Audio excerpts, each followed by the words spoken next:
katakanlah ini satu perintah dari Allah Subhanahu wa taala kepada Rasulnya sallallahu alaihi wasallam. Hadhihi sabili. Inilah jalanku. Inilah agamaku. Inilah peganganku. Inilah prinsipku. Inilah mabda'i. Katakan kepada mereka, ad'u ila Allah ala basiratin ana wa man ittaba'ani. Aku menyeru kamu sekalian kepada Allah. Demikian juga orang-orang yang mengikuti jalanku ini menyeru kamu kepada Allah ala basirah, di atas hujjah yang nyata, di atas ilmu, di atas bukti-bukti yang nyata. Maka apa alasan kamu untuk mendebat prinsip yang sudah jelas dan nyata ini, bahawa Allah itu al-ahad, al-fardus samadul ladzi lam yalid wa lam yulad wa lam yakul lahu kufuwan ahad.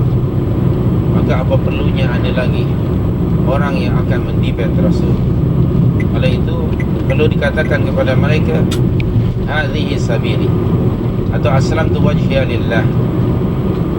Jangan layan kalaupun mereka memberikan hujjah apapun juga, kerana ajaran Islam terutamanya yang ada hubung kait dengan prinsip akidah sangat jelas lagi nyata, dapat dipahami oleh setiap orang walaupun berbeza level of thinking. Kerana prinsip-prinsip akidah, penjelasan Al-Quran atau Sunnah begitu nyata dan jelas. So kalau sudah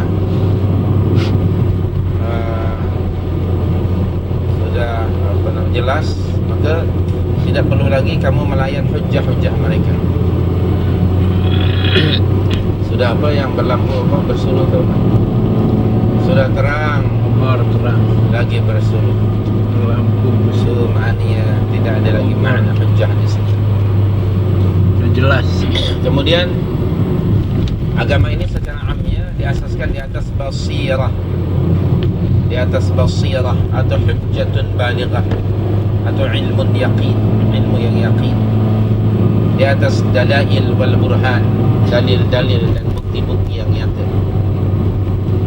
Secara amnya begitu agama ini. Dan dalam mengajak orang kepada tauhidillah pun berasaskan ala basirah, ala basiratin ana wa man ittaba'ani.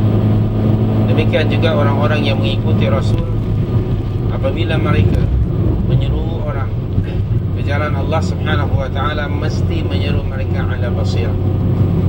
Kerana tujuan dakwah bukan menyeru manusia kepada diri pribadi pendakwah itu sendiri. Kita tidak boleh menyeru orang to be our member, okay, to be our friend, to be our gang. Tidak.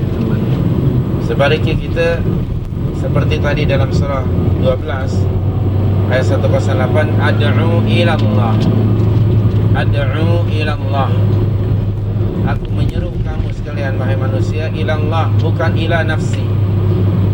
Aku menyeru ila Allah, bukan pada diri aku, tapi ila Allah, ay ila tauhidillah. Itulah tujuan dakwah, yaitu tahrirun nas, membebaskan, memerdekakan manusia min ibadatil makhluk ila ibadati khaliqil makhluk. Membebaskan manusia dari penyembahan kepada penyembahan sesama makhluk kepada penyembahan pencipta makhluk, yakni Allah Subhanahu wa taala. Itu tujuan dakwah. Demikian juga dalam surah 41 ayat yang ke 33, surah Fussilat ayat 33. Allah Ta'ala, bismillahirrahmanirrahim, wa man ahsanu qawlan mimman da'a ila Allah, mimman da'a ila Allah. Wa man ahsanu qawlan, menurut Abdullah bin Abbas radhiyallahu anhuma, ay la ahsanu qawlan, tidak ada perkataan yang lebih baik yang diucapkan oleh seorang muslim melainkan perkataan yang isinya dakwah atau menyeru orang ila Allah. Mimman da'a ila Allah wa amila salihan. Ini Inilah tujuan dakwah. Mimman da'a ila Allah, menyeru manusia kepada Allah, bukan kepada diri sendiri, bukan kepada golongannya, bukan kepada kebangsaannya supaya menjadi bangsa dia, tidak. Ila Allah.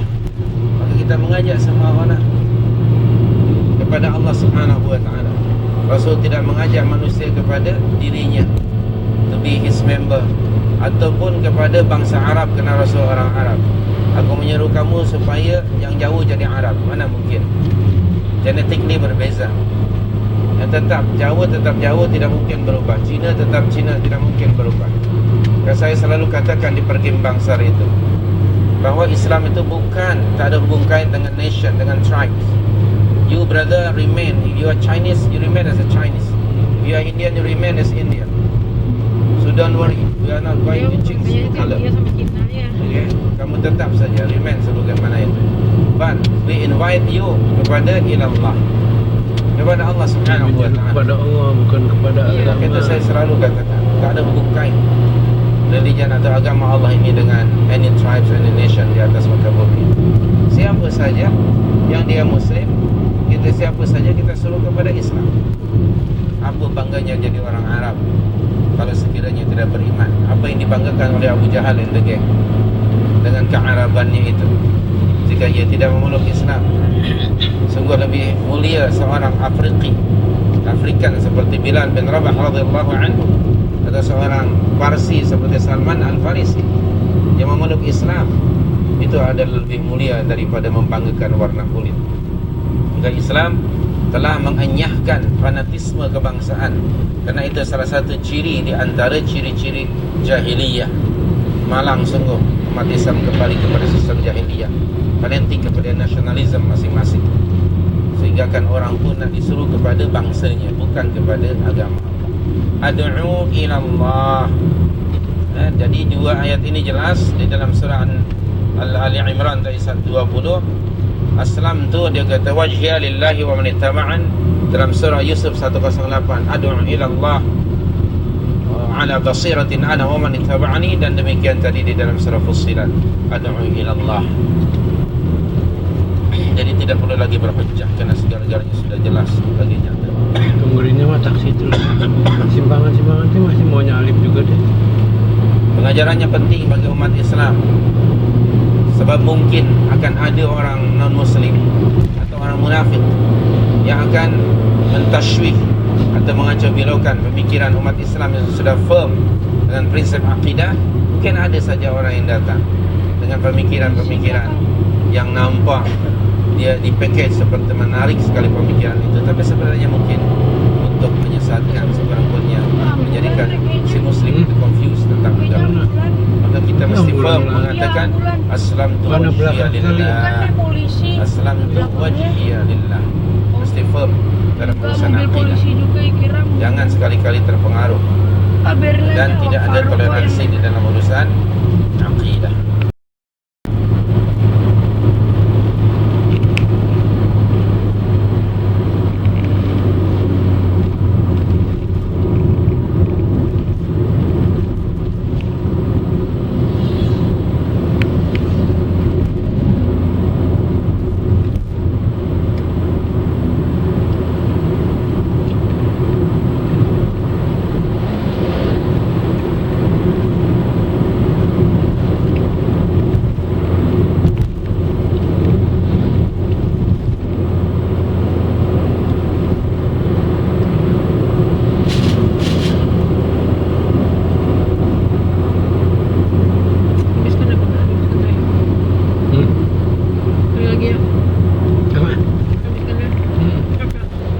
Nanti kalau udah nyampe di situ, bentar lagi sampai nih. Tahu Sumedang.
Ada tadi Epo juga, Pani dan Ya, ibu ada ya. Pani yang tinggal sini kan, yang di Pertamina itu nggak ada.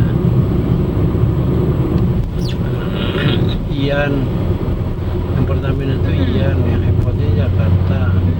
Pani itu nggak salah Jakarta. Pokoknya itu datang kan enggak? Udah tahu, Mana lihat tadi. udah nanya.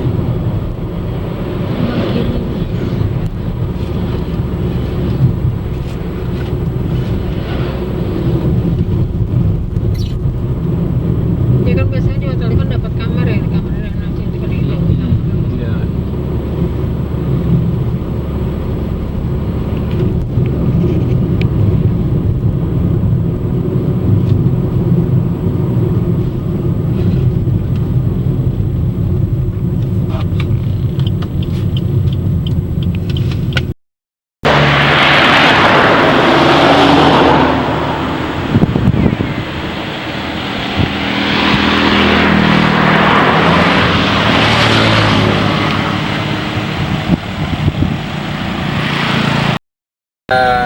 Pekerjaan Itu yang kita enak itu melainkan dilihat Yang disaksikan ada oleh Allah itunya, Subhanahu wa ada taala. jeruk, ada Kedua, tidak hanya bulir-bulirnya dilihat itu lah. tapi Iya. direkod.